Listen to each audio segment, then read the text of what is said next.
جس میں مخالفین پہ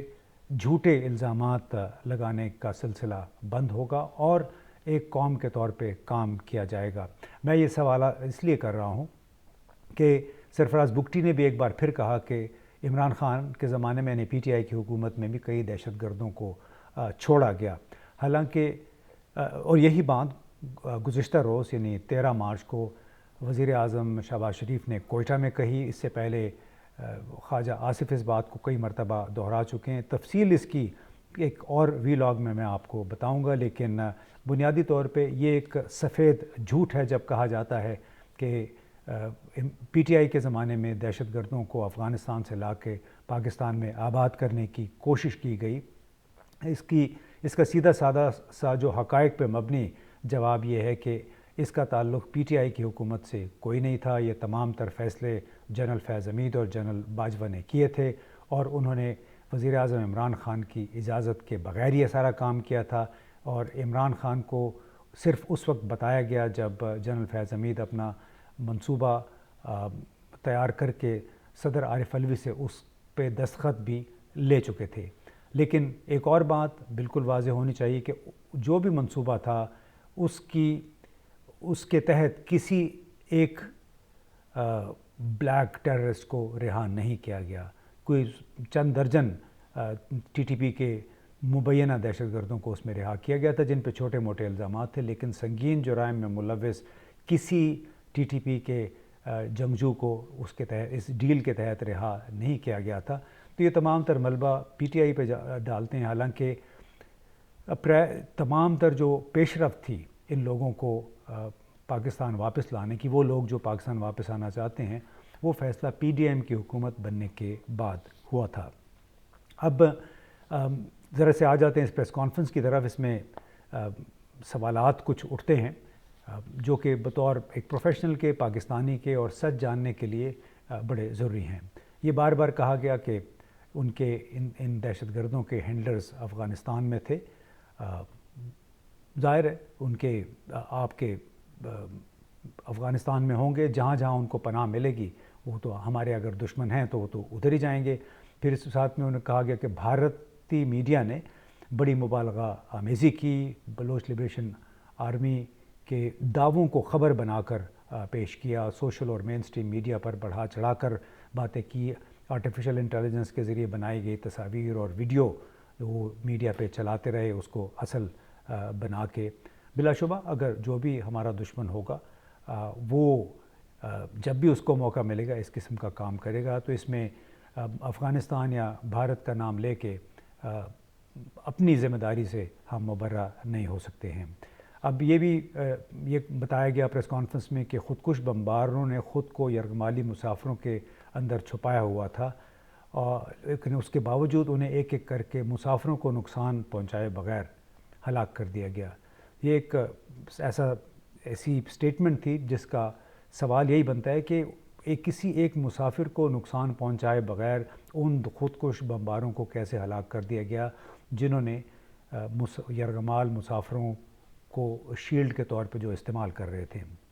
بار بار اس پریس کانفرنس میں جدید اسلحے، امریکی اسلحے کی بھی بات ہوتی ہے، تو جناب یہ تو کوئی نئی بات نہیں ہے۔ خود جب تک اشرف غنی کی حکومت تھی اس وقت بھی اس افغان فوج کے بہت سارے فوجی بھگوڑے ہو جاتے تھے، ان کے پاس ہینڈ گرینیڈز کا سیٹ ہوتا تھا، ان کے پاس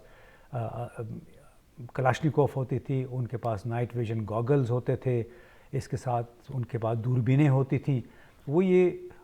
فوج سے بھگوڑے ہو کے اور اپنے طالبان کے ہاتھ بیچ دیا کرتے تھے۔ تو کافی سارا وہ اسلحہ اب ظاہر ہے وہ ٹی ٹی پی اور بلوچ جو عسکریت پسند ہیں ان کے ہاتھ بھی لگ گیا ہے۔ اور اس کے علاوہ سب سے بڑا سوال یہ ہے کہ اگر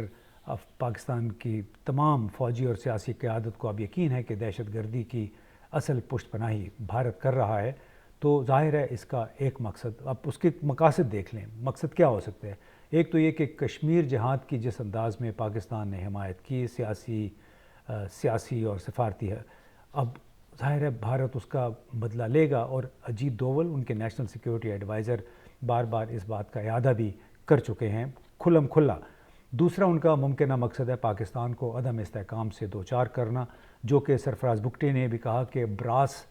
جو الائنس ہے اس کا بنیادی مقصد ہے پاکستان کو توڑنا، اور تیسرا مقصد ظاہر ہے یہ ہو سکتا ہے کہ پاکستان میں چین کے بڑھتے ہوئے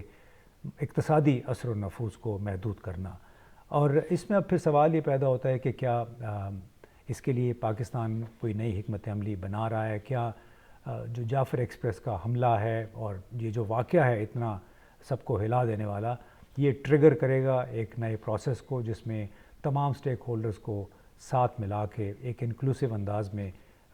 قومی مکالمہ کیا جائے اور ان لوگوں کو ساتھ ملانے کی کوشش کی جائے جو جواز بناتے ہیں بلوچستان کی محرومیوں کا اپنی جنگ کے لیے، اپنی اس دہشت گردی کی کیمپین کے لیے۔ اس پریس کانفرنس میں ایک اور اہم موضوع جو سامنے آیا، بار بار اس پہ سوالات بھی ہوئے، وہ تھا انٹیلیجنس فیلئر کا۔ مختلف ٹی وی چینلز پہ دو روز سے جو گفتگو ہو رہی تھی اس میں بار بار یہ کہا گیا کہ یہ سیکیورٹی اور انٹیلیجنس فیلئر ہے۔ تو اس پہ جنرل احمد شریف نے یہ کہا کہ اس کو انٹیلیجنس فیلئر نہ کہیں، کیونکہ آپ ان کا ذکر، ان آپریشنز کا ذکر نہیں کرتے جو ہم روزانہ کر رہے ہیں۔ روزانہ کی بنیاد پہ کہتے ہیں کہ اوسطاً ہم 180 انٹیلیجنس بیسڈ آپریشنز کر رہے ہیں، ہمارے خفیہ ادارے دن رات کام کرتے ہیں، کیونکہ ہمارا مقابلہ ایک بہت بڑی بلا سے ہے۔ مینس کا لفظ انہوں نے استعمال کیا۔ بلا شبہ جناب آپ کا مقابلہ ایک بہت بڑی بلا سے ہے، مگر کوئی اسے اگر خفیہ اداروں کی ناکامی یا ان کی کمزوری اگر قرار دے تو اسے ملک دشمن قرار دے کر کیا حقائق کو چھپایا جا سکتا ہے؟ اب اس کے علاوہ سرفراز بگٹی سے بھی جب یہی سوال پوچھا گیا تو انہوں نے کہا کہ جناب یہ بلوچستان بہت بڑا علاقہ ہے، ٹرین نے وہاں سے روزانہ گزرنا ہوتا ہے، اتنی بڑی تعداد کے ساتھ، یعنی 400-500 مسافر ہوتے ہیں اس ٹرین میں، تو وہاں پہ ایک سوال، بہت بڑا سوال یہ اٹھتا ہے کہ اگر ٹرین ایک علاقے سے روزانہ گزر رہی ہے، اس ٹرین میں 8-9-10 سرنگیں، اس ٹرین میں، اس علاقے میں کوئی 9-10 سرنگیں بھی ہیں، اور یہ وہ علاقہ ہے دریا بولان کا جہاں پہ ٹرین کی رفتار بہت سست بھی ہو جاتی ہے جب یہ وہاں پہ سفر کر رہی ہوتی ہے، 19-20-21 کلومیٹر پہ چل رہی ہوتی ہے، اور ہمیں یہ معلوم بھی ہے کہ دشمن ہمارے پیچھے ہے۔ براس کا جو تازہ ترین اجلاس ہوا تھا 1-2 ہفتے پہلے، اس میں تو انہوں نے کہا تھا کہ ہم نئی فوج بنا رہے ہیں اور پاکستان آرمی کو، پاکستان کے اور چین کے جو اہداف ہیں ان کو ہم نشانہ بنائیں گے اپنی آزادی کے لیے۔ تو اب جب کہ انہوں نے یہ اعلان کر رکھا ہے تو اس کے پیش نظر ایک بہت بڑا سوال یہ اٹھتا ہے کہ کیا جو نومبر میں کوئٹہ ریلوے اسٹیشن پہ حملہ ہوا، یا یہ حملہ اس کے بعد،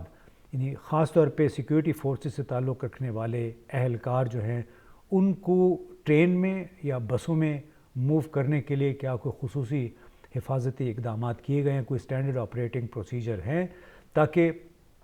ان کے جو ٹرین ہے یا بس ہے اس کو ایمبوش نہ کیا جا سکے؟ آج کل تو بہت طریقے ہیں، ڈرون بھی استعمال ہوتے ہیں، ہیلی کاپٹر بھی اس میں استعمال ہوتے ہیں حفاظت کے لیے، لیکن یہ تعجب کی بات ہے کہ ایک انتہائی دشوار گزار علاقہ ہے، وہاں سے ٹرین روزانہ گزرتی ہے، اور جناب بلوچ لبریشن آرمی کے جنگجو یا دہشت گرد کہہ لیں، انہوں نے یہ کارروائی کر ڈالی۔ تو اس کا مطلب ہے کہ اس حوالے سے کوئی پیش بندی نہیں کی گئی تھی، حفاظتی اقدامات نہیں کیے گئے تھے، اور اس کا نتیجہ پھر ہم نے دیکھ لیا، اس اندوہناک واقعے کی صورت میں برآمد ہوا۔ اب اس کے اثرات کافی عرصے تک محسوس کیے جائیں گے، لیکن امید یہ کرنی چاہیے کہ اس کی وجہ سے حکمت عملی ایسی تبدیل کی جائے گی، ایسی حکمت عملی اختیار کی جائے گی جس کے ذریعے کم از کم ٹرینوں اور بسوں کا سفر جو ہے اس کو محفوظ بنایا جا سکے، اور تمام قوم کو، تمام سٹیک ہولڈرز کو ملا کے اس پراکسی جنگ کی پیش بندی کی جا سکے، کسی نہ کسی حد تک اس کے اثرات کو کم سے کم کیا جا سکے۔ مکمل طور پہ اس کا خاتمہ تو ظاہر ہے اس وقت تک نہیں ہوگا جب تک بھارت اور امریکہ مل کر اس علاقے میں چین کے بڑھتے ہوئے اثر و نفوذ کو روکنے کے لیے اپنے پراکسی جنگ کا خاتمہ نہیں کریں گے۔ بہت بہت شکریہ۔